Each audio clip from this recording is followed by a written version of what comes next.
In the top stories, Indian delegation conducts assessment, visit to St. Kitts. Caribbean Development Bank lends support to Haiti's Agriculture Bank. And UN chief says bombing in the Caribbean is against international law. Hello and welcome to the ZIZ Midday Major Newscast. Today is the 31st of October and I am Jasmine Thomas. A team from the Government of India is currently in St. Kitts conducting an inter-country assessment of a shortlisted local agro-processing business under India's Machinery and Equipment Grant Program. The MEP grant allows successful grantees to import machinery and equipment free of charge from India, valued to up to US $1 million, for example, agro-processing equipment that supports local production and value addition. The visit, led by officials from India's Ministry of External Affairs and NABARD Consultancy Services, forms part of ongoing discussions to advance cooperation between India and St. Kitts and Nevis through the MEP and Quick Impact Projects grant programs.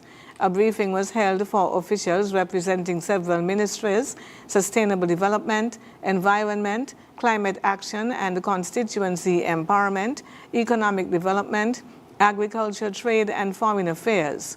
The briefing was chaired by Senator the Honorable Dr. Joel Clark.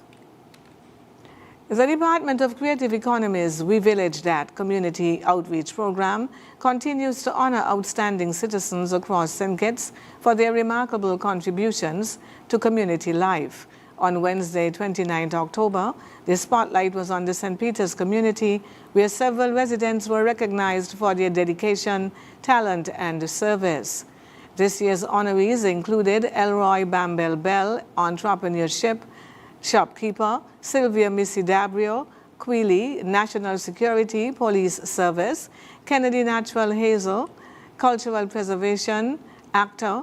The Young Creatives awardees included Adakai Adams, actor, Zador Pennyfeather, singer, and the Community Spirit awardees, Asim Collins, Upper Monkey Hill, and Idred Liebert, Lower Monkey Hill. Prime Minister and Parliamentary Representative for the St. Peter's, Honorable Dr. Terence Drew, joined Minister of the Creative Economy, Honorable Samuel Duggins, in presenting the awards and commending the recipients for their positive impact and dedication to uplifting their community.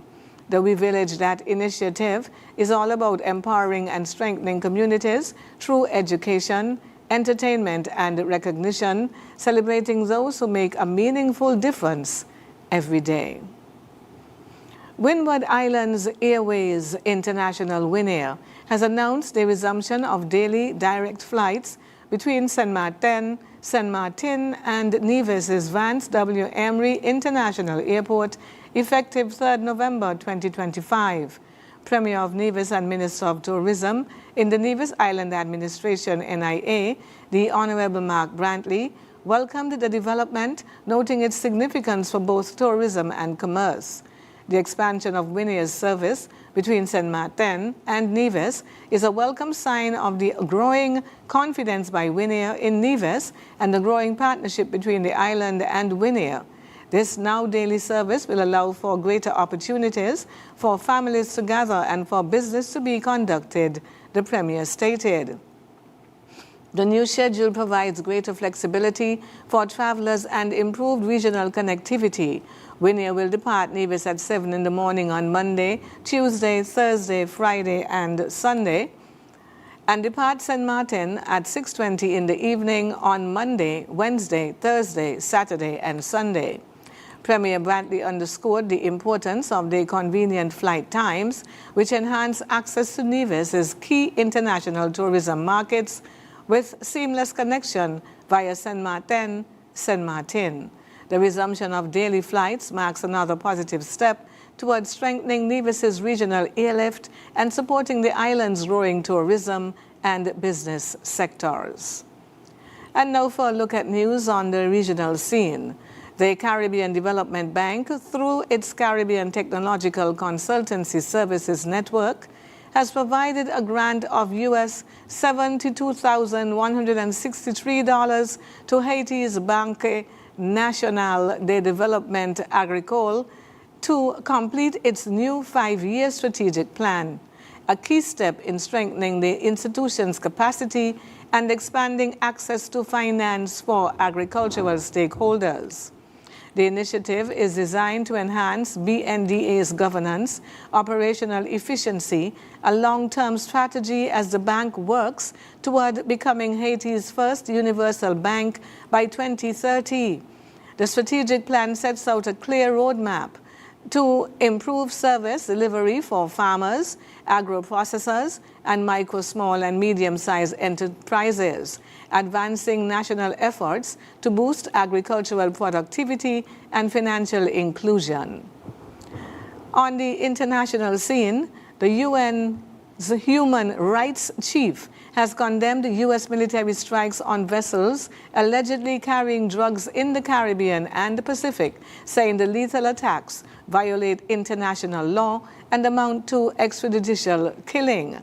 Volker Turk said that more than 60 people have reportedly been killed in U.S. strikes since early September, calling the attacks unacceptable. He said Washington must halt them immediately and conduct prompt, independent, and transparent investigations. The U.S. has been defending its actions.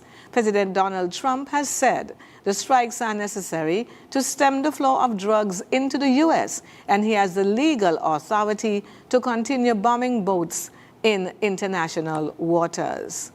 And now for a look at the weather. The present weather across St. Kitts and Nevis: cloudy skies. Winds a gentle breeze of 8 miles per hour from the east. Seas are 0.9 to 1.8 meters, or 3 to 6 feet.